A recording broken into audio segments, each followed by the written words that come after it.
우리 보살님들, 그리고 거사님들, 오늘도 그 사람 때문에 속 좀 끓이셨습니까? 밥 먹는 꼴만 봐도 화가 치밀어 오르고 숨 쉬는 소리조차 듣기 싫어 방문을 쾅 닫고 들어가 버리고 싶으신 적 한두 번이 아니시지요. 밖에서는 남들이 인꼬부부다, 점잖은 분들이다 칭찬하지만 현관문 닫고 들어서는 순간 그 집안이 바로 지옥불이 되는 경우가 허다합니다. 특히나 우리 50대, 60대 넘어가면서 이런 생각 많이 하십니다. 내가 전생에 무슨 나라를 팔아먹었길래 저런 인간을 만나서 이 고생을 하나. 자식들만 아니었으면 벌써 갈라서도 12번은 갈라섰다. 가슴 치며 눈물로 밤을 지새우는 보살님들, 화병이 나서 가슴 한가운데가 돌덩이 얹은 것처럼 답답하신 분들, 오늘 제 이야기 잘 들으셔야 합니다. 여러분, 우연은 없습니다. 길가에 스치는 풀 한 포기, 옷깃 한 번 스치는 것도 500컵의 인연이 쌓여야 한다는데, 하물며 한 이불 덮고 살며 살을 맞대고 자식을 낳아 기르는 부부의 연은 어떻겠습니까? 부처님께서는 이 부부의 인연을 두고 참으로 무서운 말씀을 하셨습니다. 부부는 전생의 원수가 외나무 다리에서 만난 것이 아니라 한 이불 속에서 만난 것이다. 소름이 돋지 않으십니까? 지금 여러분 속을 뒤집어 놓는 그 배우자가 사실은 전생의 여러분과 가장 깊은 원한 관계였거나 갚아야 할 빚이 산더미 같은 채권자였다면 믿으시겠습니까? 왜 유독 착하고 법 없이도 살 우리 보살님이 손 하나 까딱 안 하고 돈만 까먹는 남편을 만나 평생 식당 일이며 밭을 부며 뼈가 부서져라 일만 하며 살까요? 왜 밖에서는 호인이라 소문난 우리 거사님이 집에만 오면 바가지 긁고 무시하는 아내 때문에 기 한 번 못 펴고 살까요? 이것을 단순히 재수가 없어서, 남자 보는 눈이 없어서, 여자 운이 없어서라고 생각하면 여러분은 죽을 때까지 그 고통에서 벗어나지 못합니다. 그리고 더 무서운 것은 이 원리를 모르면 다음 생에 또다시 똑같은 모습으로 만나야 한다는 것입니다. 자, 제가 오늘 아주 기막힌 이야기 하나를 들려드릴 테니 귀를 씻고 마음을 열고 들어보십시오. 이 이야기를 듣고 나면 오늘 저녁 밥상 머리에서 마주할 남편의 얼굴이 아내의 얼굴이 조금은 달라 보일 것입니다. 옛날 어느 마을에 천석군 부자가 살았습니다. 이 부자 영감은 재산은 곳간에 가득한데 인심은 흉하기가 짝이 없었습니다. 동네에 굶어 죽는 사람이 있어도 쌀 한 톨 내어주지 않았고 제 식구 배 부른 것만 알았지요. 이 집에 돌쇠라는 머슴이 하나 있었습니다. 돌쇠는 참 우직하고 착한 사람이었습니다. 부자 영감이 시키면 시키는 대로 새벽부터 밤늦게까지 소처럼 일만 했습니다. 그런데 이 주인 영감, 성격이 얼마나 고약한지 돌쇠가 조금만 실수해도 멍석말이를 하고 품삯도 제때 주지 않았습니다. 어느 해 겨울, 유난히 눈이 많이 오던 날이었습니다. 돌쇠가 산에 나무를 하러 갔다가 그만 다리를 심하게 다쳐 지게를 지고 엉금엉금 기어 내려왔습니다. 다리는 퉁퉁 붓고 피가 철철 나는데 주인 영감은 걱정은커녕 불호령을 내립니다. 이놈아, 나무를 이것밖에 못 해왔어? 내 놈이 밥값을 못하니 오늘 저녁은 굶어라. 그리고는 추운 헛간에 거적대기 하나 던져주고 내쫓아버렸습니다.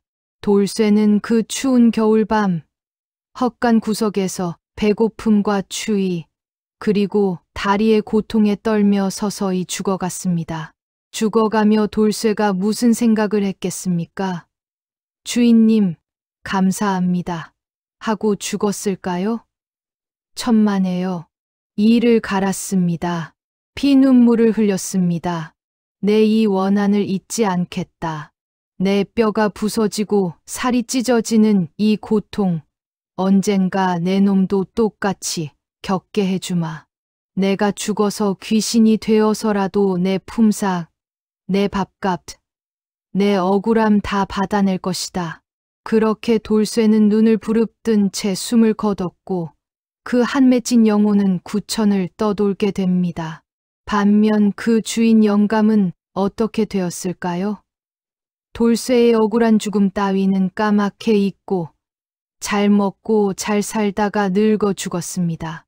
하지만 인과응보의 수레바퀴는 한치의 오차도 없이 돌아가고 있었습니다. 시간이 흘러 수십 년 혹은 100년이 지났습니다. 이 두 영혼이 다시 사람의 몸을 받아 태어났습니다. 이번 생에서 그들은 어떤 모습으로 만났을까요? 원수지간이니 길 가다 칼부림이라도 났을까요? 아닙니다. 하늘은 그렇게 단순하게 벌을 내리지 않습니다.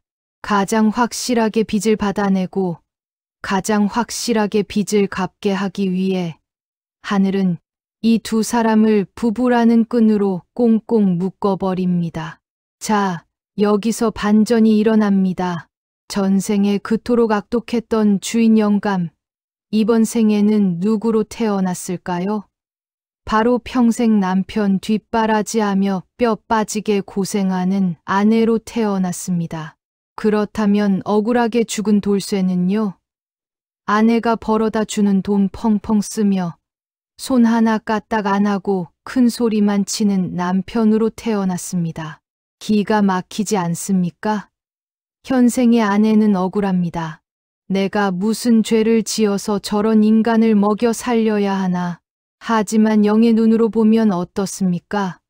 전생의 주인 영감 지금의 아내는 전생의 돌쇠 지금의 남편에게 주지 않았던 밥값, 품삯, 치료비를 지금 이 생에서 평생을 바쳐 갚고 있는 것입니다.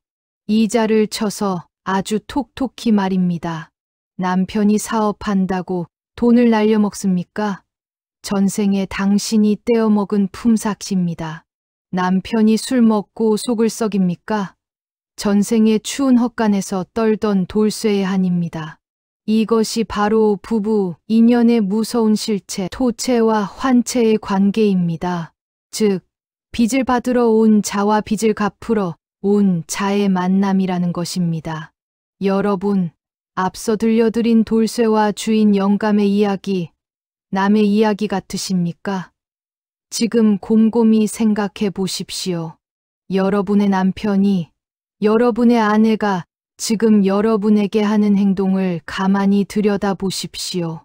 남편이 툭하면 노름판에서 돈을 날리고 사업한답시고 집문서를 잡히고 자식들 학비까지 빼서 탕진합니까? 그것은 여러분이 전생에 그 사람의 돈을 억울하게 빼앗았거나 정당한 대가를 지불하지 않았기 때문입니다. 그 사람은 지금 빚 받으러 온 채권자입니다. 빚쟁이가 돈 받아낼 때까지 문 앞에서 물러나는 것 보셨습니까? 절대 안 물러납니다. 다 받을 때까지 여러분 속을 긁어 놓을 겁니다. 혹은 배우자가 툭하면 바람을 피우고 밖으로만 돌면서 여러분을 외롭게 만듭니까? 말 한마디 따뜻하게 안 하고 가슴에 못 박는 소리만 골라서 합니까? 이것은 여러분이 전생에 그 사람의 가슴을 난도질했거나 그 사람의 순정을 짓밟았기 때문일 수 있습니다. 그 상처받은 영혼이 너도 똑같이 당해봐라. 너도 사무치게 외로워봐라 하며 무의식 중에 복수를 하고 있는 것입니다. 이 이치를 모르고 내가 저 인간 만나서 내 팔자가 더러워졌다라고 욕만 하면 어떻게 되겠습니까? 빚을 갚기는커녕 욕하는 그 순간 또 다른 구업을 짓게 됩니다. 이자가 붙는 겁니다. 빚에 이자가 붙고 복리가 붙어서 이번 생에 다 못 갚으면 다음 생에 또 만나야 합니다. 그때는 더 지독한 악연으로 만납니다. 여러분, 지긋지긋한 그 사람, 다음 생에 또 만나서 이 고생을 다시 하고 싶으십니까? 생각만 해도 끔찍하지 않으십니까? 그렇다면 방법은 딱 하나입니다. 이번 생에서 그 질긴 악연의 고리를 내 손으로 끊어내야 합니다. 부처님의 지혜를 빌려 오늘 당장 실천할 수 있는 업장 소멸의 비법 3가지를 알려드리겠습니다. 꼭 명심하십시오. 첫째, 빚 갚는다 생각하고 받아들이십시오. 배우자가 나를 힘들게 할 때마다 속으로 주문을 외우십시오. 아이고, 빚쟁이 오셨는가. 그래, 내가 전생에 진 빚. 오늘 이 고통으로 조금 갚았다. 돈을 까먹으면 그래, 전생에 빚 갚았다 치자. 속을 썩이면 그래, 내가 전생에 너를 이만큼 울렸나 보다. 미안하다. 이렇게 마음을 먹는 순간 신기하게도 내 마음에 지옥불이 사그라듭니다.